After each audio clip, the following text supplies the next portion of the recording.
ইনসাফ, ইসলাম এবং ন্যায় প্রতিষ্ঠার যে আন্দোলন, এই বয়সে এসেও তিনি গরিব মানুষের আইন চাইলে স্লোগান তুলে স্বপ্নকে রক্ষা করার জন্য যে একটা ফিকির তিনি করছেন এই বয়সে সে অসুস্থতা, এটা আল্লাহ অনেক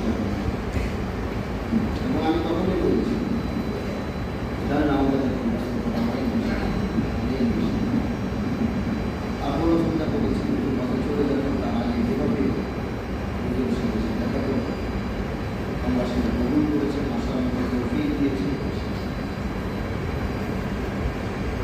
যে একটা ফিকির বিশ্বব্যাপী করেছেন,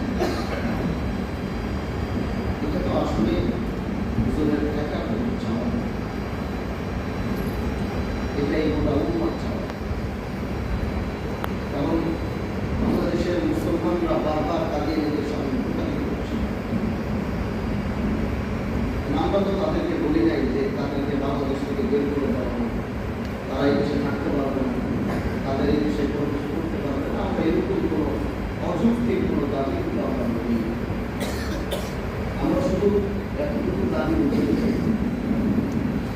যে সে আমার কাপড় চুরি করেছে, সে আমার লেবাস চুরি করেছে, সে আমার আদর্শকে চুরি করেছে এবং সেগুলোকে ব্যবহার করলে যখন একজন তার দিকে যখন পাঠানো হয় তখন বোঝা যায় যে একজন মুসলমানের কোনো বড় আলেমের সামনে ছিল।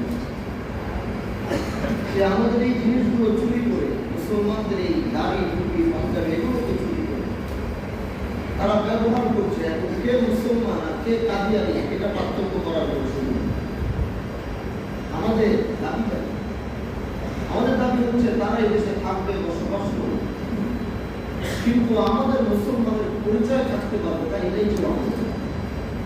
এবং এই আন্দোলন, এই চাওয়াটা নিয়েই কিন্তু আমরা ময়দানে ঝাঁপিয়ে পড়েছি। সরকার কেউ এটা বুঝতে চায়।